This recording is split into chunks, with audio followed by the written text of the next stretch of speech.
லூக்கா நற்செய்தி அதிகாரம் 23. இயேசுவை பிலாத்திடம் கொண்டு செல்லுதல். திரண்டிருந்த மக்கள் அனைவரும் எழுந்து இயேசுவை பிலாத்தின் முன் கொண்டு சென்றனர். இவன் நம் மக்கள் சீரழிய காரணமாக இருக்கிறான். சீசருக்கு கப்பம் கட்டக்கூடாது என்கிறான்.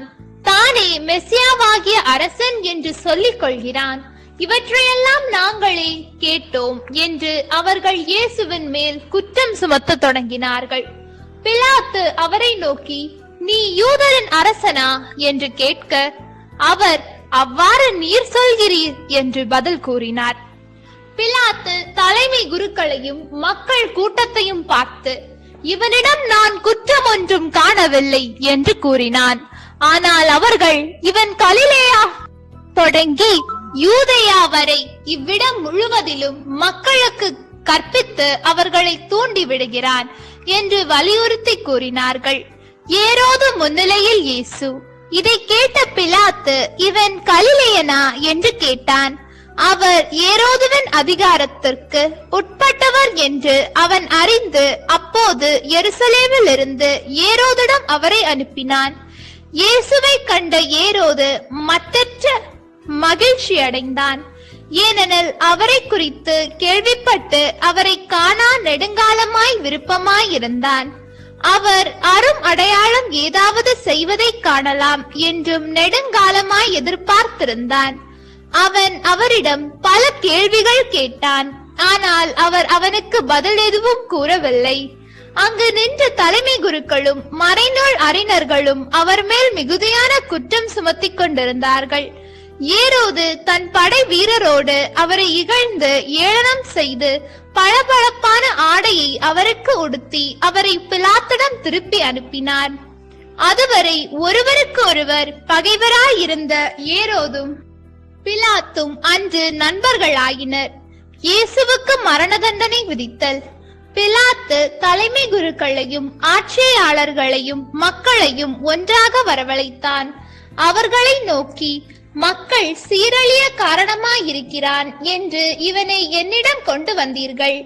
இதோ நான் உங்கள் முன்னிலையில் விசாரித்தும் நீங்கள் சுமத்துகிற எந்த குற்றத்தையும் இவனிடத்தில் காணவில்லை. ஏரோதும் குற்றம் எதுவும் காணவில்லை. ஆகவே அவர் இவனை நம்மிடம் திருப்பி அனுப்பியுள்ளார். மரண தண்டனைக்குரிய யாதொன்றையும் இவன் செய்யவில்லை என்பது தெளிவு. எனவே இவனை தண்டித்து விடுதலை செய்வேன் என்றான். விழாவின் போது அவர்களுக்கான ஒரு கைதியை விடுவிக்க வேண்டிய கட்டாயம் அவனுக்கு இருந்தது. திரண்டிருந்த மக்கள் அனைவரும், இவன் ஒழிக, பரபாவை எங்களுக்கென விடுதலை செய்யும் என்று கத்தினர். பரபா நகரில் நடந்த ஒரு கலகத்தில் ஈடுபட்டு கொலை செய்ததற்காக சிறையிலிடப்பட்டான். பிலாத்து இயேசுவை விடுதலை செய்ய விரும்பி மீண்டும் அவர்களை கூப்பிட்டு பேசினான். ஆனால் அவர்கள், அவனை சிலுவையில் அறையும், சிலுவையில் அறையும் என்று கத்தினார்கள். மூன்றாம் முறையாக அவன் அவர்களை நோக்கி, இவன் செய்த குற்றம் என்ன? மரண தண்டனைக்குரிய குற்றம் ஒன்றும் இவனிடம் நான் காணவில்லை. எனவே இவனை தண்டித்து விடுதலை செய்வேன் என்றான். அவர்கள் அவரை சிலுவையில் அறைய வேண்டும் என்று உரத்த குரலில் வற்புறுத்தி கேட்டார்கள். அவர்கள் குரலே வென்றது. அவர்கள் கேட்டபடியே பிலாத்து தீர்ப்பு அளித்தான். கலகத்தில் ஈடுபட்டு கொலை செய்ததற்காக சிறையில் இடப்பட்டிருந்தவரை அவர்கள் கேட்டுக்கொண்டபடியே அவன் விடுதலை செய்தான். இயேசுவை அவர்கள் விருப்பப்படியே செய்ய விட்டுவிட்டான். இயேசுவை சிலுவையில் அறைதல். அவர்கள் இயேசுவை இழுத்து சென்று கொண்டிருந்த போது சிரேன் ஊரை சேர்ந்த சீமோன் என்பவர் வயல்வெளியில் இருந்து வந்து கொண்டிருந்தார். அவர்கள் அவரை பிடித்து அவர் மேல் இயேசுவின் சிலுவையை வைத்து அவருக்கு பின் அதை சுமந்து கொண்டு போக செய்தார்கள். பெருந்திரளான மக்களும் அவருக்காக மாரடித்து புலம்பி ஒப்பாரி வைத்த பெண்களும் அவர் பின்னே சென்றார்கள். இயேசு அப்பெண்கள் பக்கம் திரும்பி, எருசலேம் மகளிரே, நீங்கள் எனக்காக அழ வேண்டாம், மாறாக உங்களுக்காகவும் உங்கள் மக்களுக்காகவும் அழுங்கள். ஏனெனில் இதோ ஒரு காலம் வரும், அப்போது மலடிகள் பேறு பெற்றோர் என்றும் பிள்ளை பெறாதோரும் பால் கொடாதோரும் பேறு பெற்றோர் என்றும் சொல்வார்கள். அப்போது அவர்கள் மலைகளை பார்த்து எங்கள் மேல் விழுங்கள் எனவும், குன்றுகளை பார்த்து எங்களை மூடிக்கொள்ளுங்கள் என்றும் சொல்வார்கள். பச்சை மரத்துக்கே இவ்வாறு செய்கிறார்கள் என்றால் பட்ட மரத்துக்கு என்னதான் செய்ய மாட்டார்கள் என்றார். வேறு 2 குற்றவாளிகளையும் மரண தண்டனைக்காக அவர்கள் அவரோடு கொண்டு சென்றார்கள். மண்டையோடு எனப்படும் இடத்திற்கு வந்ததும் அங்கே அவரையும் வலப்புறம் ஒருவரும் இடப்புறம் ஒருவருமாக அக்குற்றவாளிகளையும் அவர்கள் சிலுவைகளில் அறைந்தார்கள். அப்போது இயேசு, தந்தையே, இவர்களை மன்னியும், ஏனெனில் தாங்கள் செய்வது என்னவென்று இவர்களுக்கு தெரியவில்லை என்று சொன்னார். அவர்கள் அவருடைய ஆடைகளை குழுக்கள் முறையில் பங்கிட்டுக் கொண்டார்கள். மக்கள் இவற்றை பார்த்து கொண்டு நின்றார்கள்.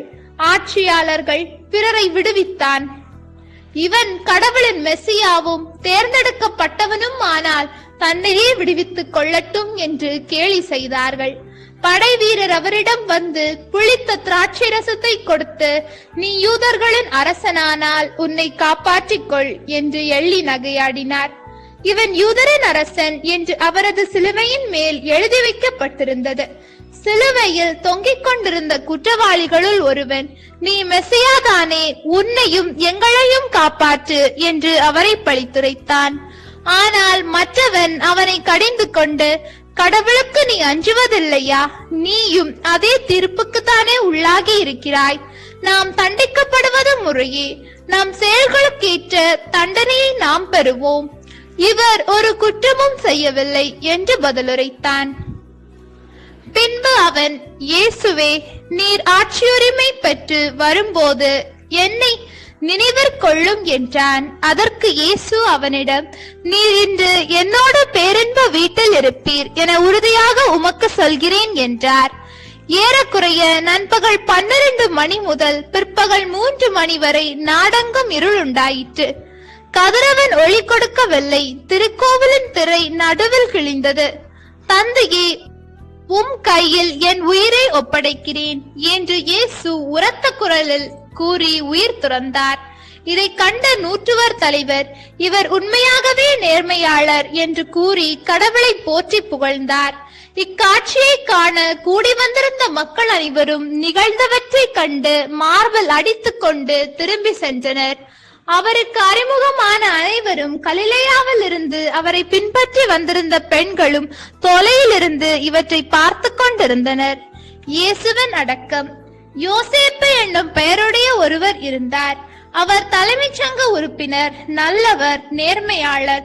தலைமை சங்கத்தாரின் திட்டத்துக்கும் செயலுக்கும் இணங்காத அவர் யூதயாவில் உள்ள அரிமத்தியா ஊரை சேர்ந்தவர். இறையாட்சியின் வருகைக்காக காத்திருந்தவர்.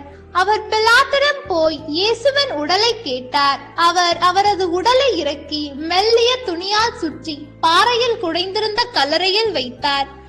அதற்கு முன்பு யாரையும் அதில் அடக்கம் செய்ததில்லை. அன்று ஆயத்த நாள், ஓய்வு நாளின் தொடக்கம். கலிலேயாவில் இருந்து அவரோடு வந்திருந்த பெண்கள் பின்தொடர்ந்து சென்று கல்லறையை கண்டார்கள். அவருடைய உடலை வைத்த விதத்தை பார்த்துவிட்டு திரும்பி போய் நறுமண பொருட்களையும் நறுமண தைலத்தையும் ஆயத்தம் செய்தார்கள். கட்டளைப்படி அவர்கள் ஓய்வு நாளில் ஓய்ந்திருந்தார்கள். ஆண்டவரின் அருள்வாக்கு. இறைவா, உமக்கு நன்றி. நம் அன்பு கடவுளின் ஆசியும் அருளும் இன்னும் பலருக்கு கிடைக்கப்பெற ஹோலி பைபிள் தமிழ் சேனலை சப்ஸ்கிரைப் செய்துவிட்டு இந்த வீடியோவை லைக் செய்யவும், மேலும் உங்கள் உறவினர் மற்றும் நண்பர்களுடன் ஷேர் செய்யவும். நன்றி.